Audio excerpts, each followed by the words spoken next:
So welcome everyone, good morning. I hope you're having a sunny Sunday. Here we go again, I'm doing the housekeeping this morning. CHRIS Bennie is going to host. Just before we begin, I would like to say that the walls acknowledge the Yugambeh people, the traditional owners of the land upon which we operate, and pay our respects to elders past, present and emerging, and all Aboriginal and Torres Strait Islander peoples on the Gold Coast today. So to introduce our panel today, we have Agents of Confusion, so Tessa BERGAN and ADRIENNE who are actually joining us from Sydney today. So Agents of Confusion is a collaborative practice of what were Gold Coast based artists, and I think that the Gold Coast absolutely has informed their practice immensely, and it'll be really interesting to see how that practice unfolds as Sydney socialites, I suppose. And their practice unfolds through recorded and live performance, and their work explores the creation of absurdist identities. We also have Ruth Della joining today, so welcome Ruth.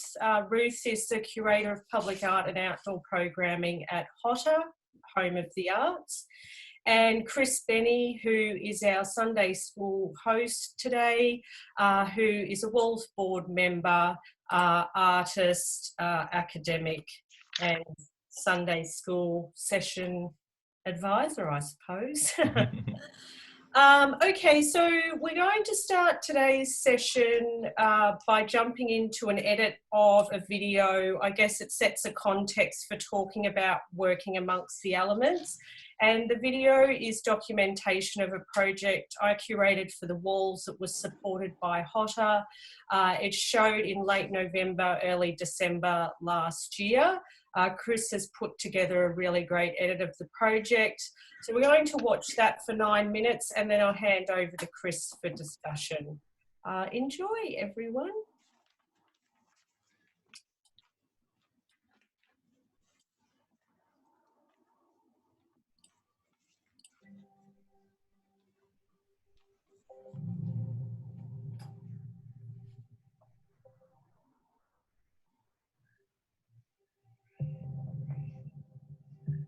Hi, I'm Rebecca Ross. I run the Walls Art Space in Miami on the Gold Coast, and I'm down here at the HOTA Parklands for a project that I've curated called Elements.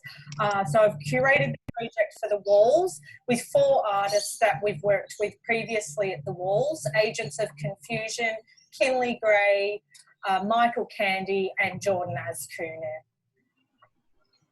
The Elements project situates 4 works in the HOTA Parklands, sitting between the new build of the amphitheatre and the Nerang River and the lake of the Parklands. So it very much sits outside and amongst the elements. The project invites visitors to listen out, to reflect, to explore and to even participate in the artworks that are situated down here at HOTA.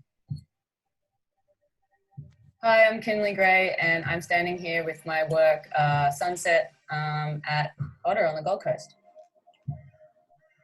This work is made of artificial smoke and lights, and it's in this greenhouse structure, which is basically just designed to keep all the smoke together, to make a really dense of smoke and light and colour that you can walk through and experience in a spatial way. Sunset is a tunnel that is 9 metres long, 2 metres tall and about 2.5 wide, although when you're in it, you don't really know how big it is. Yeah, I've made a few smoke rooms. They're always a little bit different each time. This one is a tunnel that, you know, there's an entrance and an exit, and as you move through the tunnel, there's this colour gradient that slowly changes from pink through to purple through to blue. Experience is a giant part of my practice, and all of my works revolve around different ways that you could experience things, and through that, different understandings that you might make about the world. and yourself, I suppose. The smoke is a water-based artificial smoke that's very common. You'd find in discos and things like that. So it just comes out of a smoke machine.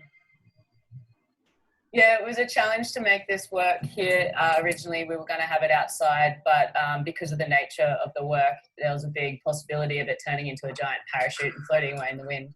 So we've moved it inside, which I think is awesome as well. It just activates a different space in a different way. Hello, my name's Jordan Escune. I'm one of the artists here with Elements, curated by Rebecca Ross. My element is Earth, and the work I've produced is It Is Here. When I was making the work, I was really interested in the namesake of where this work would be presented.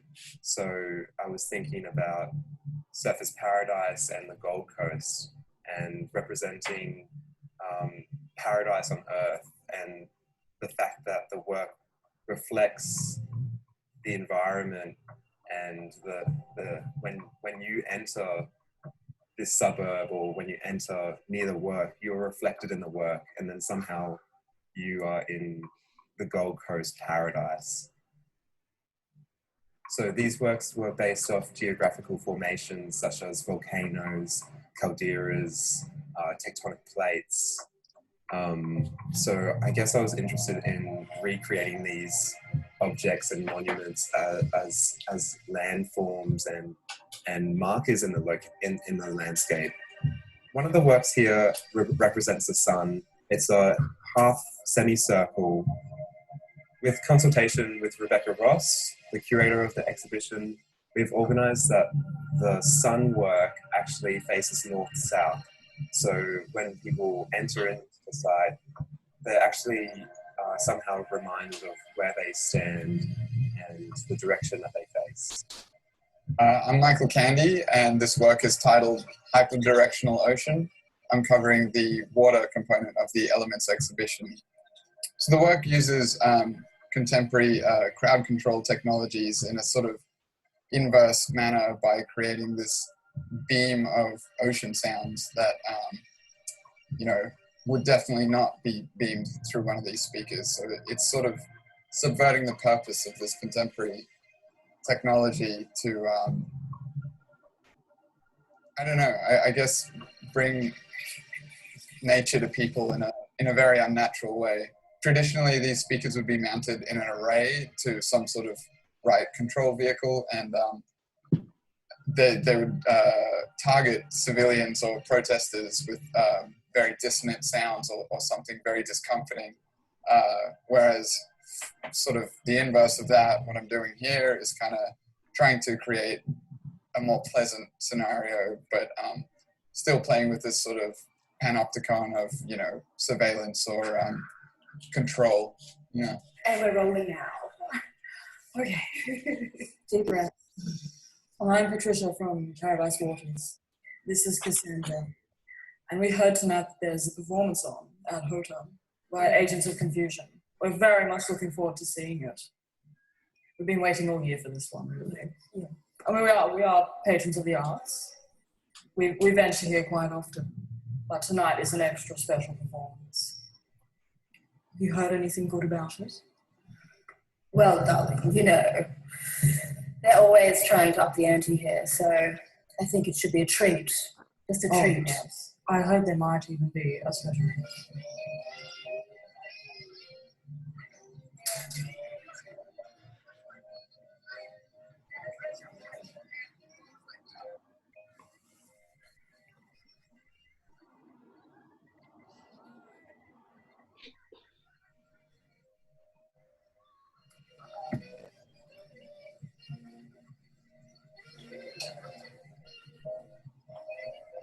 Yes, they're taking us on a tour then, from the terrace. A tour? Yes, an art tour. So we'll be parading around with, believe it or not, Rebecca Ross, local, lovely woman. No. Yes, the Rebecca Ross, curator of Elements Project. Oh my goodness, I was not expecting this afternoon. I would have put on my good earrings. You always wear lovely earrings. Well, I know, you really darling, should step but up I would your have game. put the same if I knew. They're big and juicy. I personally love some meat on that barbecue. Do you like to eat it or no?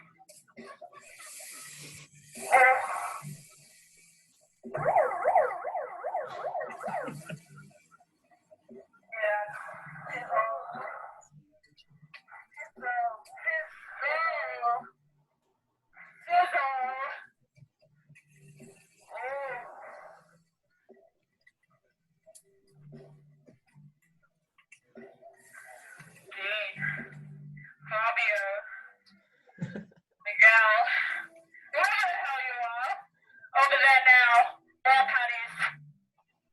More patties, please. We want all the patties.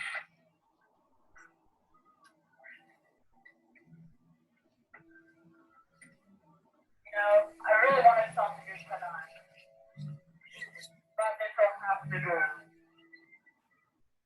Tessa, don't be greedy. I'm not greedy, I'm just hungry. There is more than enough meat at this barbecue. As long as I get my buns. You will get some meat, and you will get your buns. Those buns, that is safety. You know the buns I'm talking about. Again, are those barbecues still on? Can you check?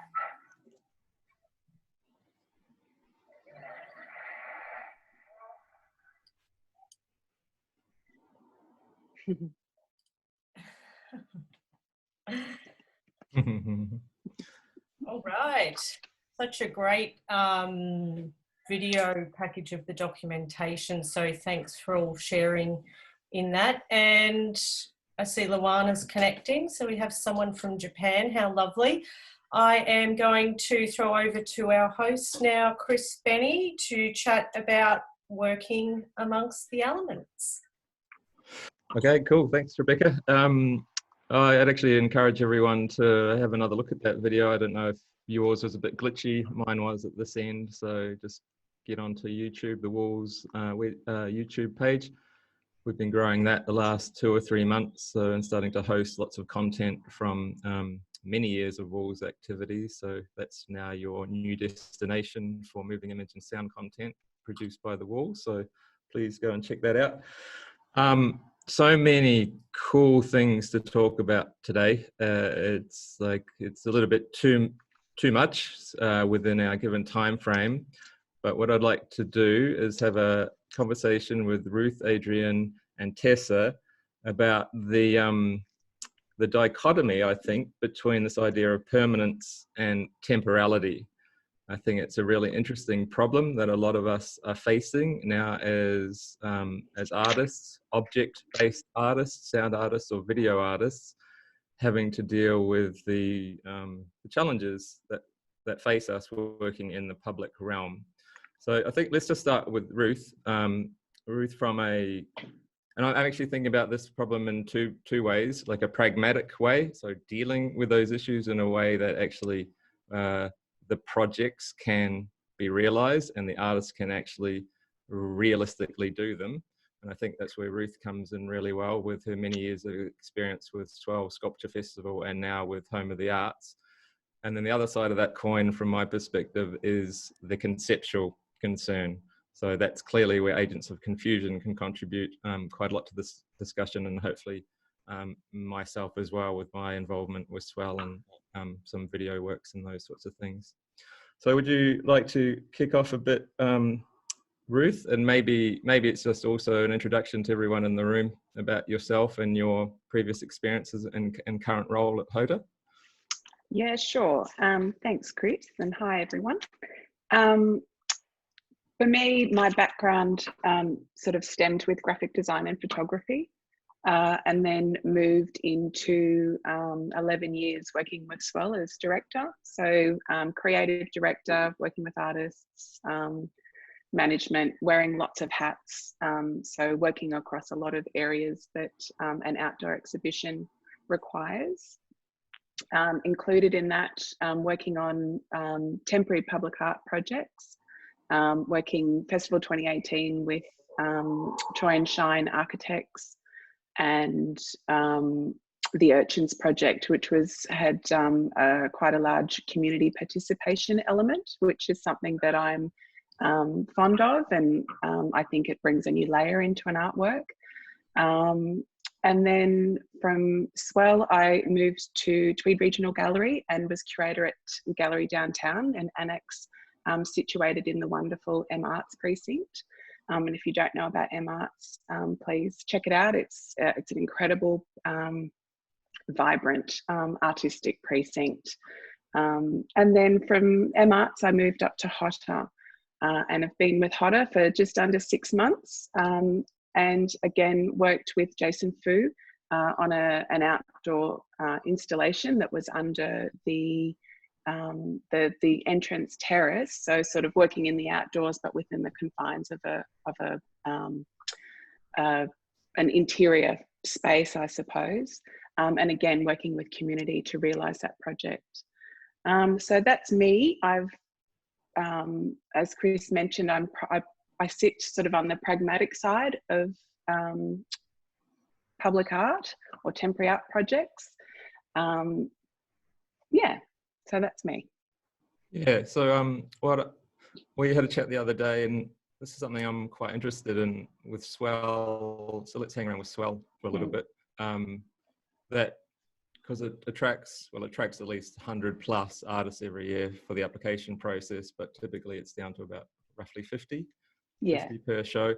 And what's quite visible or clear in Swell is that artists that have a studio practice that are working within 4 walls, typically, whether it's through carvings or just the general sentiment of their work in terms of it needs like the safety of an indoor environment for longevity, for the survival of longevity.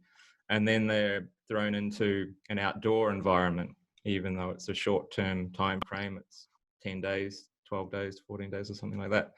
So, I mean, is that something that's a challenge from you as a festival organizer, director, in terms of the curatorship of the show and having to negotiate these artists' sort of own personal struggles and problems of making sure their work survives for 14 days? I mean, and maybe just to contextualize this, I remember when I did the Kissing Swans in 2013, that caravan piece, and you had a massive storm come through. It was about halfway through the event, and I was freaking out. And I think I was up here in Brisbane. I was worried about a leak in the caravan, and because I had projections and stuff in it. And I remember calling you. And it was just like, you just needed to reassure me, because you said, well, it's been through a flood, Chris. I'm sure it's fine. It's just raining. So that kind of mitigation of like almost like support for artists' concerns, again, from that pragmatic perspective. Yeah, and I think as curators, you are there to support artists, and it is allaying any concerns, or it's guiding them in what your experience can bring. So working with Natasha Edwards, who's the curator of Swell, listen to this? there was a constant dialogue with artists, and working with them to translate from whether it be an interior practice to delivering something outdoors. A lot of the artists who we've worked with at Swell have evolved beautifully their practice.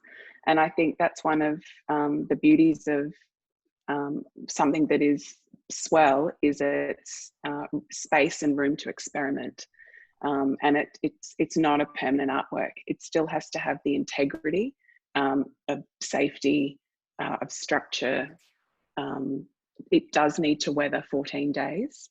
So the materials that you use, maintenance over that time with, sea spray, all of those types of considerations need to be taken into account. And that's why I think Swell's a really amazing platform for artists, because that process happens over 14 days. And the learnings that come from that, both through for Swell and for artists. And, you know, it's 17 years now. So that's an incredible body of work that's been exhibited to have this incredible platform for not only the public but for artists to really look at how can I present my work, what are the new ways, how can I stretch my conceptual capabilities. So I think that's really important, and you need to be really cognizant of that as a curator and an artist. I think this speaks also to the development of the logistics of Swell, because I know in that year, that was the first year I entered, 2013, that it changed from an acquisitive award to a non-acquisitive award. So previous to that year, the prize was given to works that adhered to good OH&S, didn't have sharp edges, was going to be placed in the public realm within the Gold Coast somewhere, typically, wasn't it? So it's all these defining factors for what actually could receive the award that mitigated and actually just made it not possible for ephemeral pieces, potentially performance pieces, digital pieces, things like that. So could you reflect maybe on something like that and how that's evolved? Now we're heading into the conceptual side of this thing. And I think that's what it really did. It opened up the opportunities for artists not to just create something that was quite solid and static. So it allowed artists to then really look at materiality. Okay, so if it doesn't have to, live in the city for 20 years, what can I use? And by, removing those constraints, Swell itself as an exhibition evolved also, and which had the flow-on effect of our audience was then being given opportunities to see ephemeral works, to see works, using pool noodles, Clayton's work, caravans that have gone through floods. So this conceptual pliability of what artists could actually put forward was just blown wide open. And I think that was a really great move. And, that's informed what artists now submit. They can actually do a bit of big thinking. What can I use? There was one, I can't remember the artist's name, but it was speaking about, migrants and immigrants and using tarpaulins to create this housing that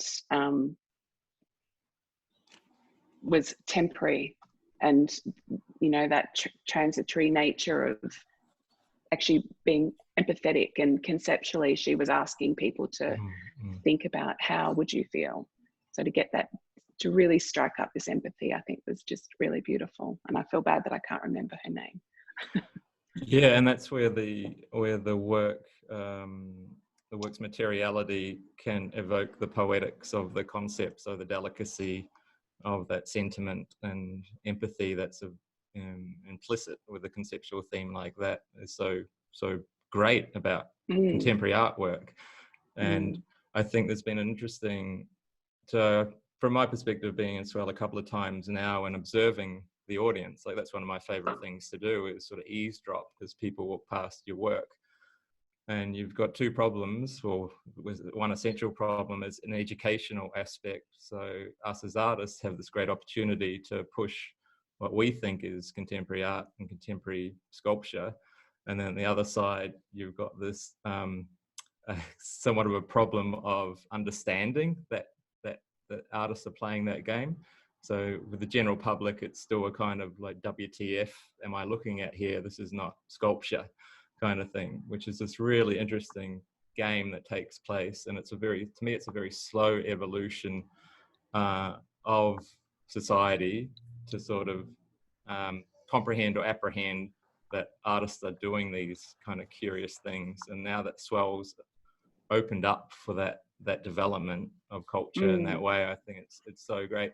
It's also I mean, I've been visiting BSA for a while now, and I've been doing a little bit of teaching with them the last couple of years, and a similar thing is observable down there through that, the implementation of that education, because I've got this art school down there. Not only is it a project space, but they run educational programs. You can see this pushing of what can painting be, what can sculpture be, what can art be in these regional centres, and it seems to be nothing but healthy for all of us, certainly as cultural producers. But there's still a funny thing with the public in terms of like. Well, I think, yeah, and I think that's really interesting. What I'm finding, there's this interchange between the public space. So when you put an artwork in the public realm, it can be contentious purely because you are putting something into the public space. Mm. It's a shared space, and with Swell, or with a few artworks, once you've installed it, there's this element of surprise by the public, and this is something that I can now engage with, whether it be positive or negative. So I think there's this, because of the introduction of an artwork into a space, it creates a new dynamic, and it's almost people need to adjust to having this before them. Mm. And that's a really interesting, you know, when you are thinking conceptually, what does that mean to the public, to the viewer? How is that, what is my artwork saying to them? What is going to be the response? And you can't preempt responses. It could be something that's exquisite and beautiful, and yet it's damaged. So, or is it something that's quite topical or political and it's embraced, it's people resonate with it. So I think that's the beauty of the public realm, is it's the interactivity is, you can't preempt it. And that's part of the artist sensibility, bringing that into the public realm. And you know, that's what I find quite rewarding as well. So that's interesting from also a logistical perspective on your end, both in Swell and maybe now in HOTA. What is your responsibility, you think, to that? Because you are, I guess, part of the funnel that sifts through all the possible works that could go into these public realms. Like, you're a pretty potent decision maker. And well, it's having those considerations. It is, you know, it is looking at what are we looking to achieve? What is the artist saying? And every artwork is different. So I don't think there's this sort of common approach that you can take, but there are considerations that are given when putting an artwork outside. So whether it's footings or approvals, or is it, and yes, we want to challenge people. We want to challenge their ideas and challenge conceptions, but we have to be mindful of how that sits within the public space, and, you know, any other stakeholders that can be present as well. So yeah, it's a process, but it's all very achievable, but it is considered. Yeah, wonderful. We won't linger on this, but from my perspective as someone who's applied for a couple of the biggest public art commissions that have been on the Gold Coast the last 5 years, and to observe just the public furor, you might say, for both the Gold Coast piece and the piece that was the Urban Oasis Commission, which I don't even think it's been realized. It's just fascinating. It's fascinating to look at those machinations, and yeah, I mean, I don't even know what my thoughts are precisely on those problems, but it's such a curious, and because I think what we're dealing with there is these really big epic pieces. That's the right. Big budget things are so solid, they're meant to last 50 years. And this is going to lead me into bringing Tessa and Adrienne in now, I think, at this point, because it seems clear that there's a phenomenon, and it's not new, but it's almost like this resurgence of the performative, of the ephemeral, of the body, of the temporality, that's the antithesis of these big budget, big solid representations of what culture's meant to be on a highway or in a intersection of a major Australian city. So just that as an excuse, Tessa and Adrienne, maybe this is a good opportunity to just bring us back a bit to your history as artists and your the formation maybe of Agents of Confusion, and then we'll start to unpack maybe some of that conceptual reasons of why you do what you do. Well, I suppose our collaboration has really arisen out of a friendship and a relationship. So that has actually directed how we've gone about making work as well as living our lives. So we first met through Level Up program, which was like artist residency for young artists on the Gold Coast. And we kind of had encountered each other in the past. You know, we both had work in Swell. We both come from, you know, similar geographical sort of regions. Tessa had been interested in sculpture and been making sculpture, and I had as well. So we had a lot of commonalities and clicked, you know, as people quite immediately.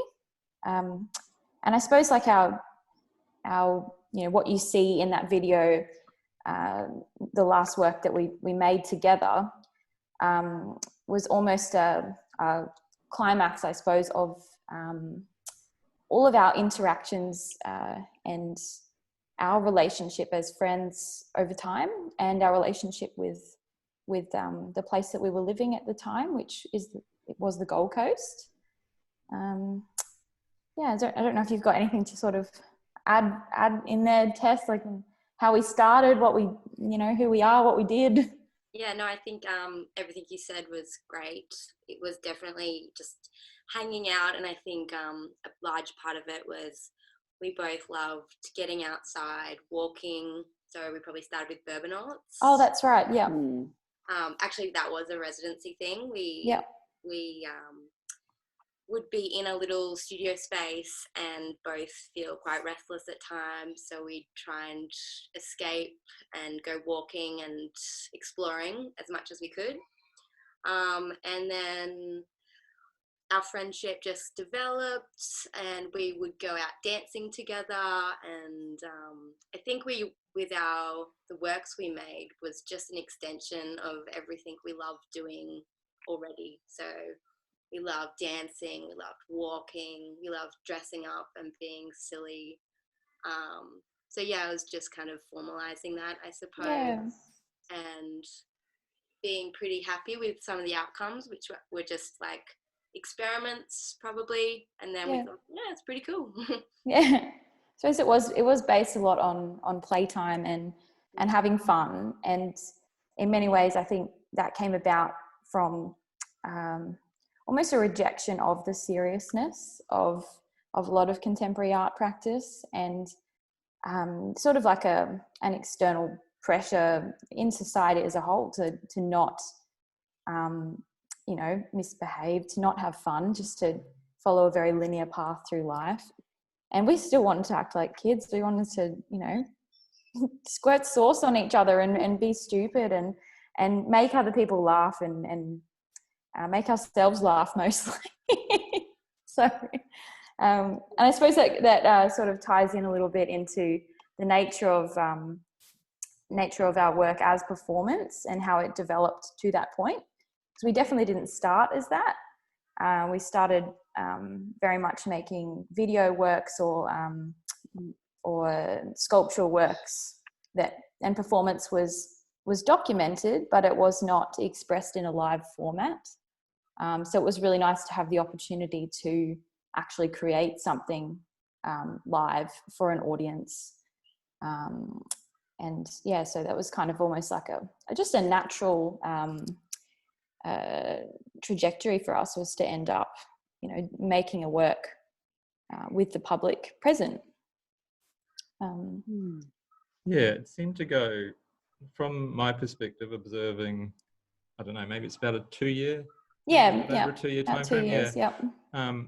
It just seemed to go from strength to strength, and as you say, a completely organic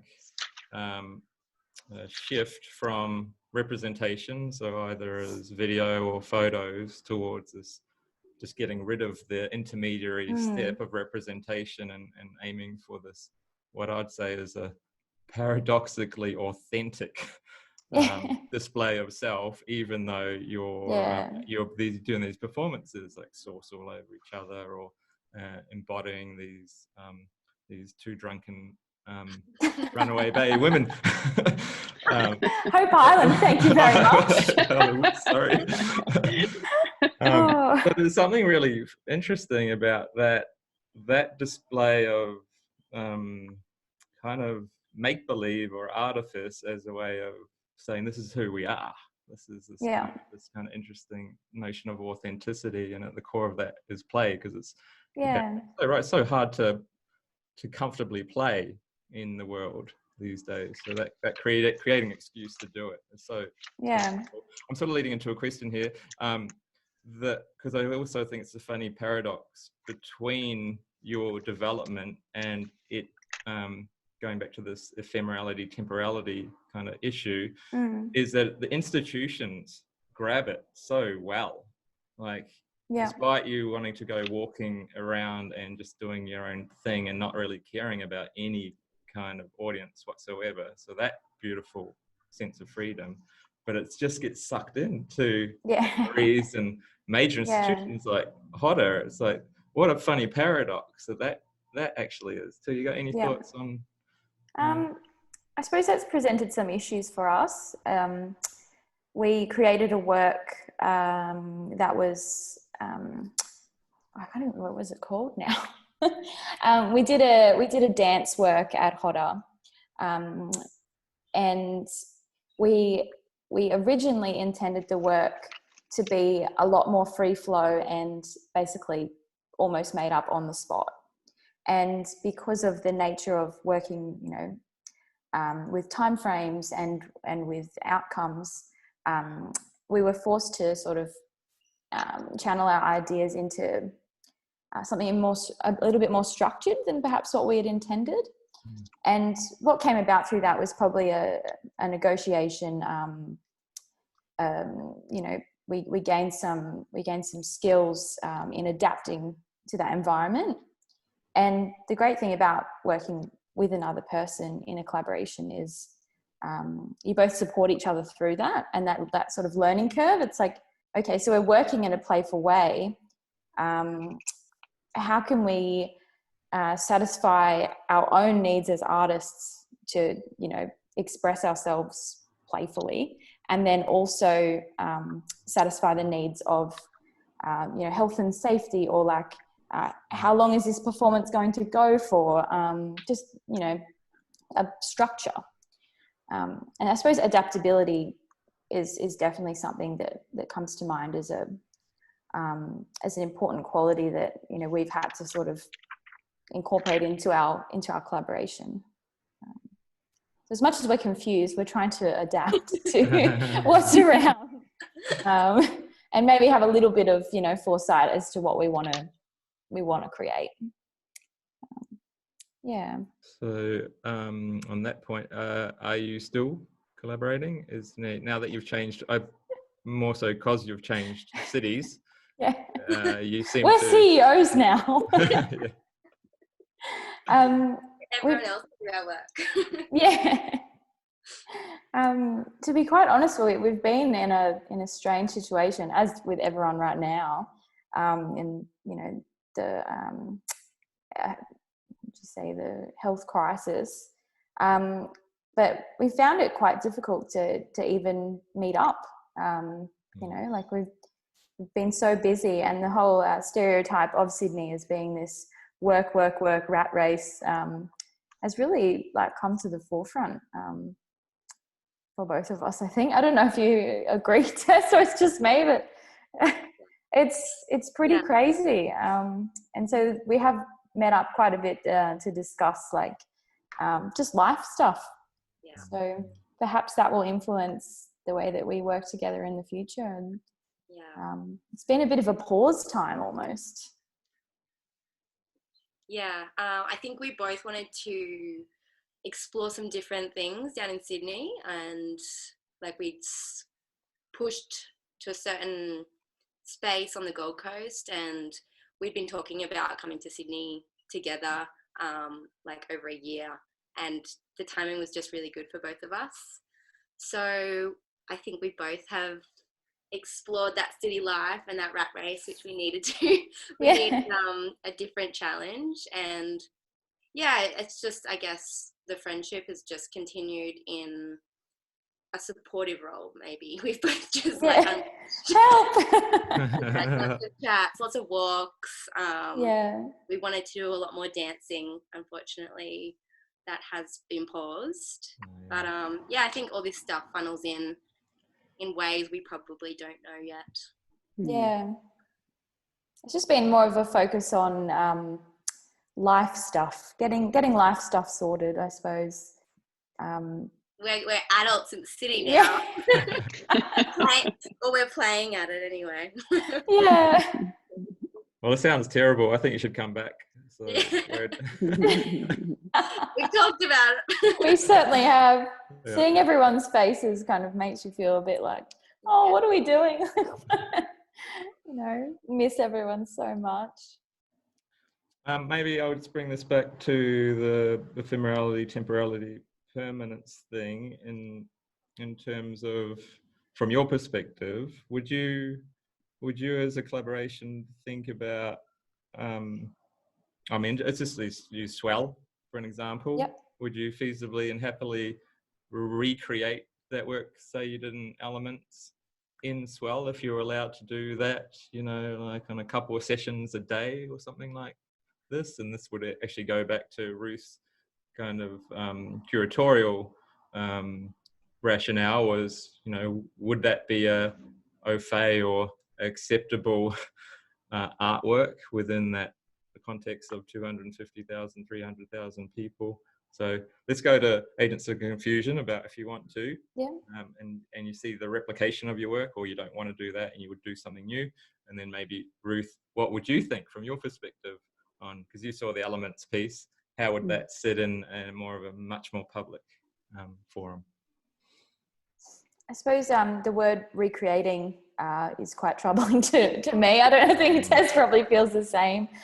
We even struggled to do the performance over the course of like more than, basically doing anything more than once.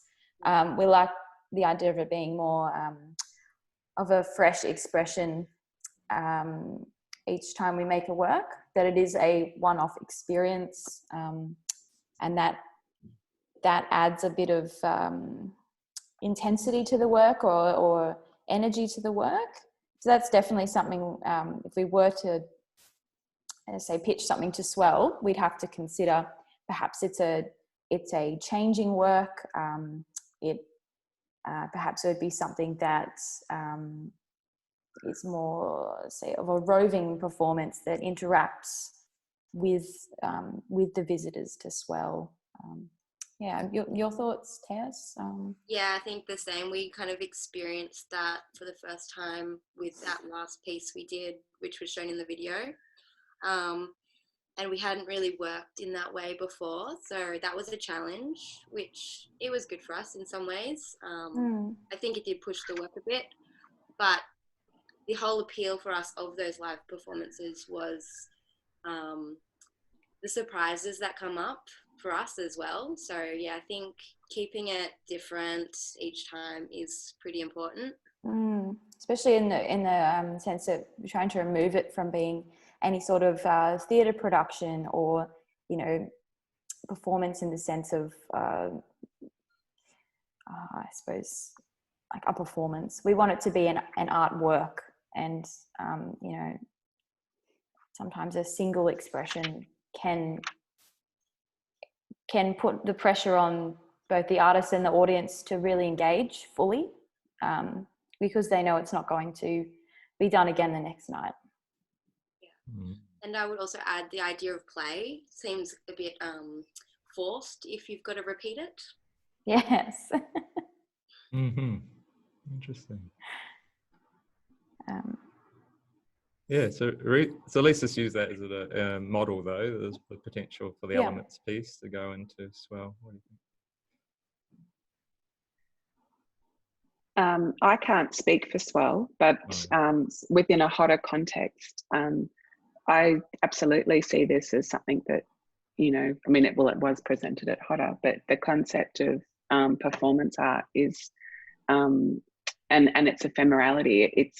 You know, it's a fleeting moment, and if you miss it, it's gone. So you almost have to, you know, keep up with it and make sure that you actually do leave the house and go when we all open up again. Tessa and Adrienne's work, I think, with Meet Patty worked beautifully, purely because they considered the scale of the site. So and they contextualized it. So using the umpires' towers as a platform, you know, I think that was just really beautiful. Paddy having his, you know, Speedos on, cooking a barbecue. You know, it was just absurd, but it was brilliant. So I think looking at that outdoor space and ways that you can introduce things into it to give it new meaning, to give it new context. And yes, it's fleeting, and I do understand you wouldn't want to do this 7 nights a week. You'd be exhausted. But it is a matter of performance art is a moment in time. And yes, you can document it and you can see it, but it's about taking that opportunity and being present. And as far as, yes, it is an artwork, it's considered. There's a lot of work's gone into it, a lot of thought. And I see that as being really crucial and pivotal in the delivery of art in the outdoor environment, new ways, new materials, structures, or is it interacting with the public, you know, on their level? So I think they're really great ideas to explore. Yeah, it was so great for all the people within the room that were there, and you can just hear the sound snippet in that video of that dialogue that you both what's the word, like slowly riffing through over that half-hour performance and vibing off each other and vibing off the audience and vibing off Fabio. It's a shame he couldn't be in the Zoom today. That would have been quite hilarious. So yeah, I mean that's all good from my perspective. I think that's a kind of nice roundup of the two perspectives of this temporary versus permanence kind of problem that we face as artists and institutions. Shall we open it up to the room and see if we want to have some questions, Rebecca? I think that's a good idea at this point. Yeah, I also had a couple of reflections, if that's okay, while everyone's maybe thinking of any questions that they have for the panel. So I just wanted to respond to both agents and to Ruth, and thank you both for some really great insights there. So I think working with agents and also at HOTA, it was such an incredible opportunity. It was really well resourced and supported, but kind of straddling that space between working with these 4 artists at the walls in an artist-run initiative and then translating those ideas and practices over to a much larger institution. Like HOTA did present expansive opportunities, but also things that had to be solved and resolved. And I think one of the things working with agents was addressing that idea of a serial performance or something that had to be repeated over a number of days, and how we kind of worked to try and shape that, but also still give the artists a sense of freedom in that it could, it didn't have to be perfectly scripted and could unfold in different ways. There was definitely, and my experience across all the outdoor projects I've done is, and I guess these are more reflections for the artists that are with us today who are thinking about making works, is just really considering what the elements are and how exposed your site is, and looking at weather calendars. So when is the most rain expected? When is the driest? When is the sunniest? When does the sun set? When does the sun rise? And then that sort of dynamic from going from a permanent space like the walls into a much more dynamic environment outdoors, and really needing to consider things like accessibility much more. So pathways, how do people move around the work and get to the work? And I think that also touches on something that Ruth was sort of talking about, was this sense of interactivity. So suddenly, how do your materials and techniques, once you shift them outside of an art space where people sort of have some understanding of looking but not touching, suddenly you've got artworks that are near gym equipment, barbecues, and trees and tables and chairs where people are used to sort of having freedom in that space, and sort of negotiating those things as well. So what the boundaries are, I guess. Yeah, just wanted to give that.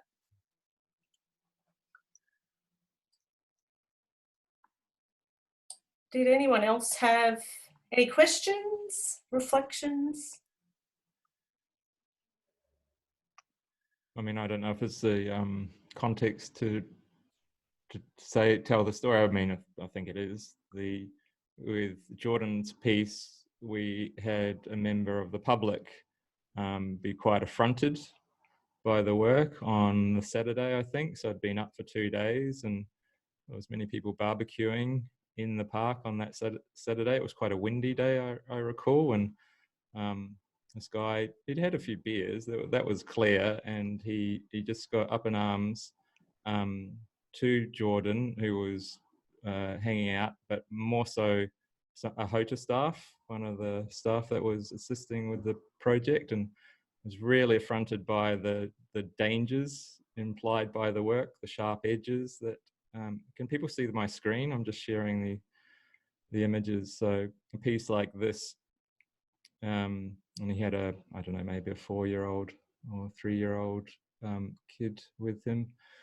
So that became well, it was a very tense moment for a lot of us that were there at that particular time. In particular, Jordan, who was quite shaken by that confrontation. So this goes back to exactly what you're saying, Rebecca, that anticipation maybe of what's going to take place in the public realm and our responsibilities, but also, you know, still wanting to make these proposals for contemplative and thoughtful representations of the world via sculpture and art. So it's a tricky one. Yeah, I mean, you can't anticipate everything. That's, as Ruth was saying, you know, artists are putting new materials, using them in innovative ways and putting them into new contexts outdoors. So you can't anticipate everything that's going to happen. And so there's still that learning curve process, but definitely contingency has to be a key consideration, and not just in the making of the work, but any budgeting that you do.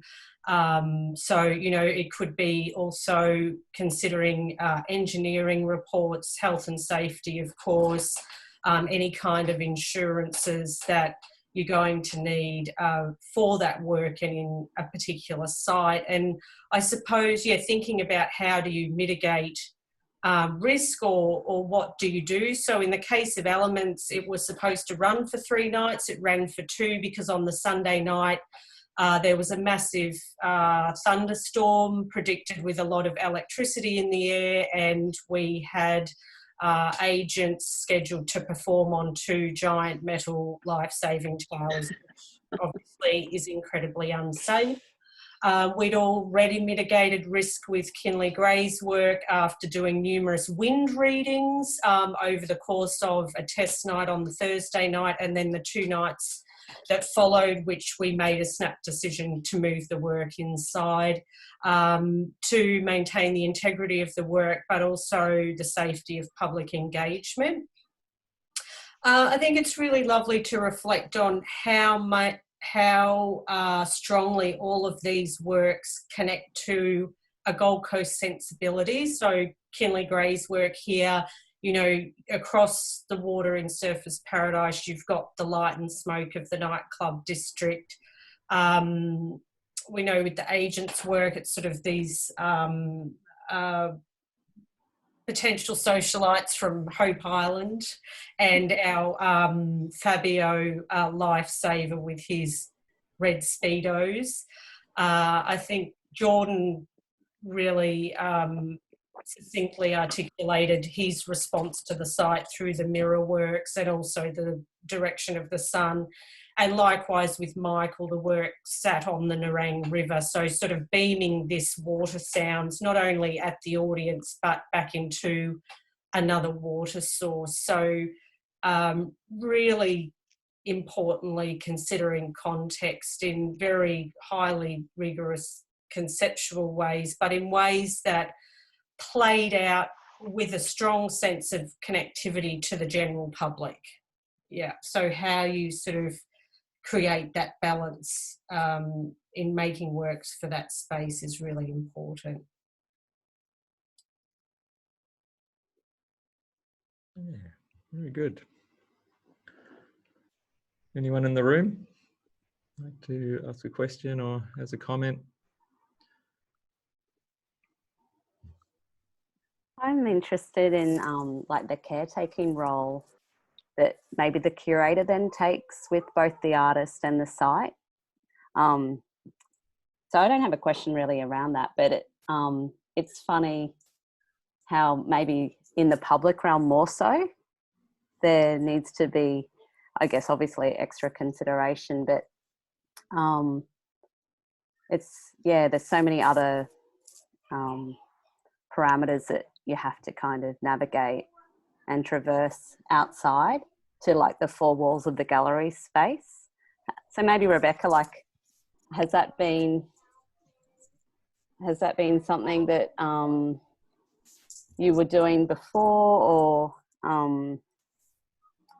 yeah, I guess now I guess at HOTA at least, you know, it's very much a separation out from indoors and outside, and yeah, it's interesting to see how you can kind of support artists to take their work outside, maybe if ordinarily they weren't doing that before too.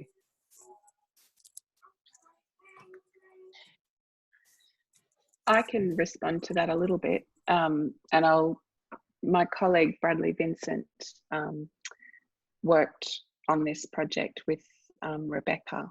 I sort of came in to see the performance. I came in at the good end when I started at HOTA. But I think there is the role of the working with art in the outdoors, be it temporary, be it permanent, be it ephemeral. There's a parameter that both the curator and the artists work in, and it is as if looking at the pragmatics of the site, the work, there almost needs to be a sense that this work is in for twice the amount of time that it is. So if it's a 3-day performance or a 3-month work installation, you really need to look at it as if it's going to be installed for a year, and what do I need to ensure, what's going to happen around that. Artists, and what I need to ask artists for is a maintenance manual. So even if it's for an installation of 3 days, what do we need to do to keep this artwork looking and, you know, having the integrity that it should have? Bird droppings, wind, sea mist, chewing gum, graffiti. So I think you need to look at it from what can hit this piece of artwork and change its appearance, or remove the integrity of it, and how can we mitigate that? How can we think around what could happen to it, and then have those considerations taken place, and then you sort of walk into the installation knowing that your response might be half an hour rather than 24 hours to get it fixed up. So I think there's a sense of preparedness as to what, and it's a bit dull and it's a bit boring in terms of that role, but it is anticipating what could potentially happen and what could be good that happens too. It's not always negative. People react to artworks in very different ways. Dion and Andrew Cullen's Prickles the Bear, you know, everyone would go and place their bear next to it. So I think there are positive and not so positive interactions that can happen, and just having a sense of how you might respond to that. I hope that's helpful. Yeah, thanks, Ruth. And sorry, Renee, I realised I started speaking and I was muted. But yeah, just to follow on from Ruth, I think, yeah, the curator's role is to care, and that is sort of where the word comes from in Latin. But definitely in that environment, I think the support role becomes much greater because you're working outside, you're installing outside. There's there's sun, there's wind, there's rain. Artists are hungry, they're thirsty. We've got to meet timelines because and so there's this rolling and ongoing time, time constraint, and then how do you sort of remain experimental but still make work in a public way. And I think that's the tricky thing. And I think how you do that successfully, it just comes with testing. And we were incredibly fortunate that HOTA sort of supported this creative development outcome, and something quite concrete and some really great documentation there. I think for me personally, I've sort of worked specifically for a long time as well, and for me it all comes down to surprise in the public realm. So you've got people move through a space that they know really well quite unconsciously. It's like if someone says, oh, what's the name of that street around the corner, and you've lived in that suburb for 10 years but you don't know the name of the street because it's just sort of second nature, it's there. So it's sort of then how do you create these junctures where the artworks sit at these junctures that then sort of trip viewers in a sense and surprise them and engage them without them. So you've sort of got these active audiences that come to these shows, and then you've got audiences that already come to those sites, whether it be the HOTA Parklands or Currumbin Beach with Swell. Yeah, I hope that sort of answers that or responds to that. Yeah. I just wanted to add to, with Jordan's work, the work that Chris was speaking about earlier, it sort of had that conical,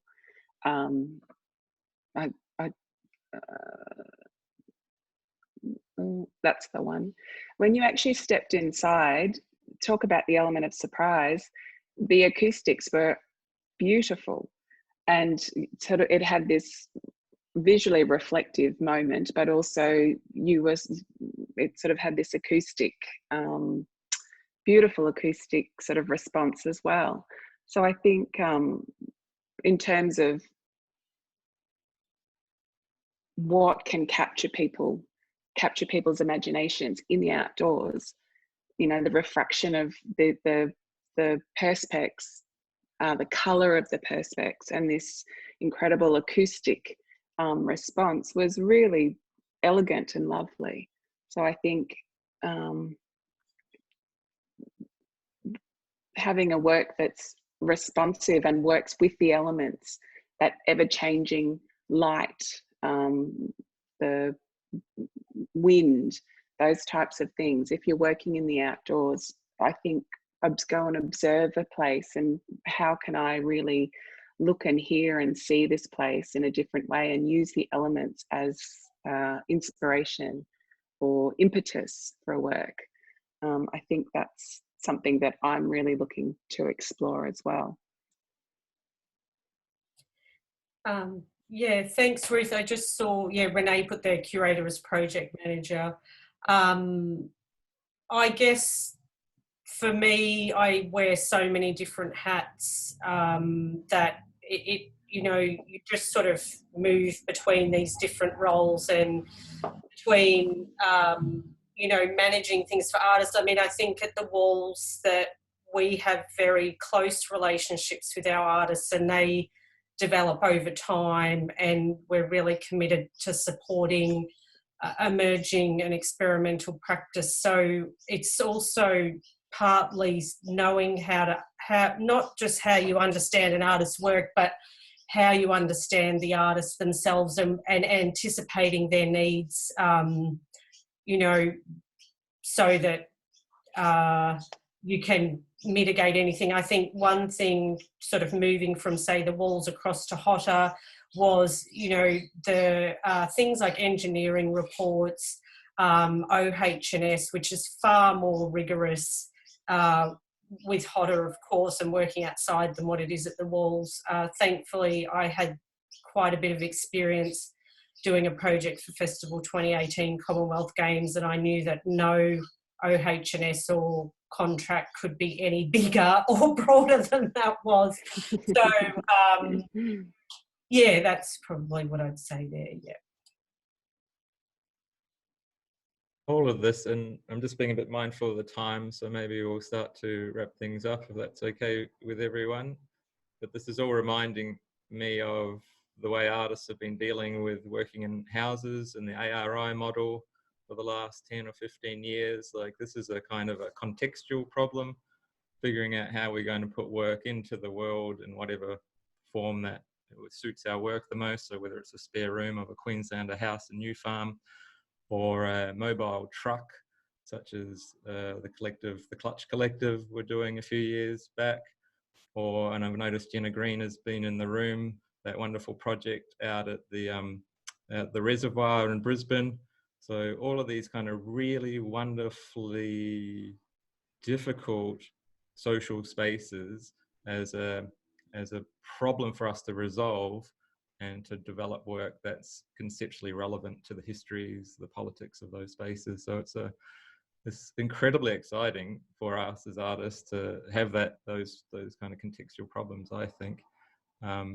And yeah, it's sort of like it's an economy of means for us to, as it's becoming more and more difficult to get into large-scale institutions, and it's just something we've done as artists for eons, is make a go of it ourselves. So I guess what we're talking about here is, what can that be in those spaces? Can it be as simple as an ephemeral performance? Obviously, yes. Can it be as solid and weighty as traditional stone sculpture as it's been in the past? Yes.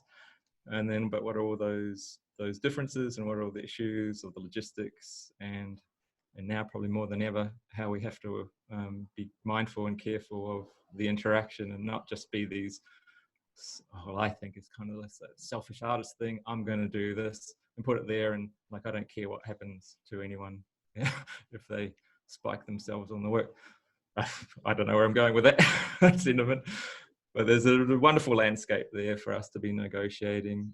And as an organisation like the Walls, we take a great amount of value and pride to provide at least a pretty decent platform for those things to happen within the four walls of a white cube gallery.